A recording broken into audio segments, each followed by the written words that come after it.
Sederhana Jalan Muara Setulen yang menghubungkan Kecamatan Babul Makmur dengan Kecamatan Lausan di Kabupaten Aceh Tenggara saat ini penuh dengan lubang.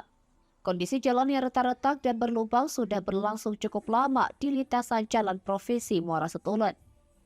Hal ini mengakibatkan kesulitan bagi kendaraan yang melintas dan juga petani dalam mengangkut hasil pertanian mereka untuk dijual. Mawardi, seorang petani di Kecamatan Lauser mengungkapkan bahwa kondisi jalan di lintasan Jalan Provinsi Aceh Muara Setulen sudah rusak bertahun-tahun. Hal ini sangat menyulitkan petani dalam mengangkut hasil bumi mereka. Ia juga menambahkan bahwa tidak hanya lintasan Jalan Provinsi Aceh di Muara Setulen yang rusak, namun jalan-jalan kabupaten di daerah tersebut juga dalam kondisi memprihatinkan. Padahal, sekitar 86% masyarakat di Kecamatan Lauser merupakan petani dengan berbagai komoditas seperti jagung, kemiri, sawit, coklat, karet, dan komoditas unggulan lainnya.